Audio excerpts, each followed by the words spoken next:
Hello, this is Daniel Mart, and today I'm going to be doing another episode review. This one's going to be for Season 1, Episode 3 of True Detective, The Locked Room. So yeah, before I begin on actually reviewing the episode, 10-second spoiler warning as usual. For those that have yet to actually watch the episode and haven't already, stop the video, go check out the episode, and then come back here and watch the rest of this review. 10-second spoiler warning as usual, starting now.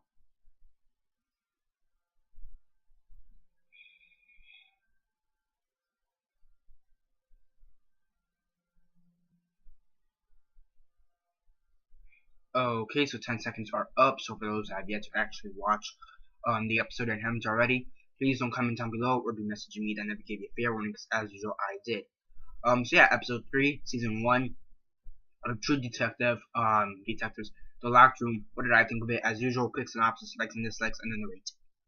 So basically, in this episode, you have Cole, again played by by McConaughey, and basically, he's starting to look at some previous cases of previous murder cases to see if they could somehow relate to the current case before they get the boots and have to move on to something else, because he thinks this case is interesting and wants to actually solve this case.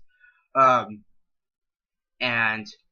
yeah, he finds some he basically manages to find this one case that has some similarities to the current case. They have some really uncanny similarities. They're just kind of they're not really they're not exactly major details. They're like details that are important to the case. They're not really needed, but the similarities are there, and you really can't throw them. You can't just say they're nothing.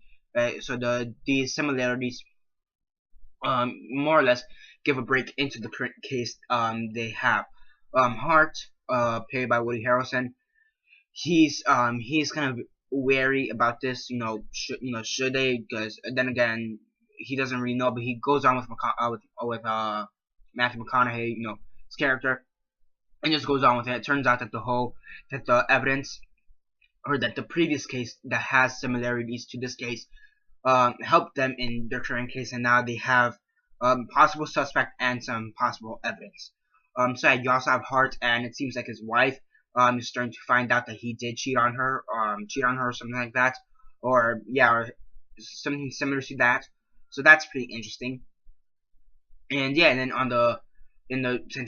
since again it's between two time periods, 1995 and 2012.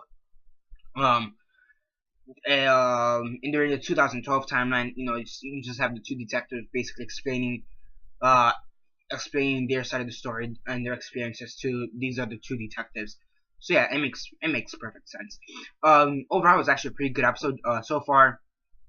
From what I've seen, it's the most clear episode, if that makes sense. It's the episode that makes the most sense in my opinion. That you don't. So yeah, I mean, what I mean by that is that every single episode does make sense. It's just that it's the only episode that you don't have to watch twice in order to understand. It's a quick, easy plot that you could understand, and it's not simple, but at the same time it's not hard. So yeah, I think that's one of the good things of this episode, that they didn't make the plot all that too hard, but they didn't make it all that too simple. They made it enough for us to understand, but for us not to have to watch it twice. Now, watching it twice, there is no problem, but again, the general audience wouldn't want to watch something complicated twice just to understand. It's like Inception, for example. That movie, it's extremely hard to understand, and not many people would actually want to go back and actually watch it to understand it again.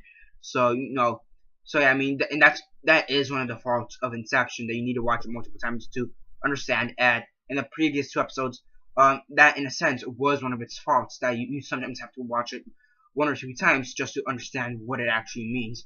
But in this episode, just one time and you understand exactly what it is. So yeah, the writing, as usual, it's great. The writing is great, and so is the acting, as usual, is great. Everything, it's pretty much it's a perfect episode in a sense. I mean, really the only problems with the episode is that it's got its moments where it's just a bit weird or off, or something. It's just a bit weird, a bit off. But aside from that, it's a pretty good episode. It's a great episode. Near perfect in my opinion. Again, just one or two details that seem to bother me. But again, nothing really major.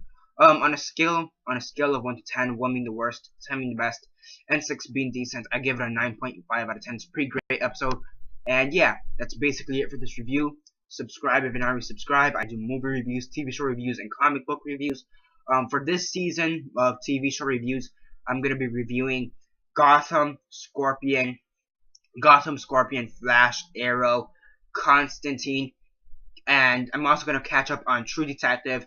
By the end of next week, I should catch up by True Detective, and by the end of January, I should be caught up with Helix.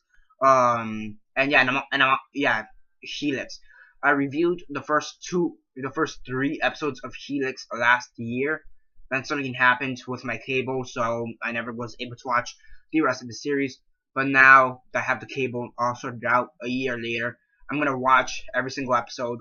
And yeah, and also season 2 starts. So yeah, I'm gonna have to catch up to that show like a motherfucker.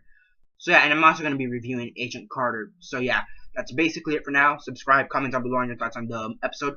Like the video, share on Facebook, Twitter, MySpace, or whatever you guys prefer. And that's basically it for now. This is Daniel Mart signing off.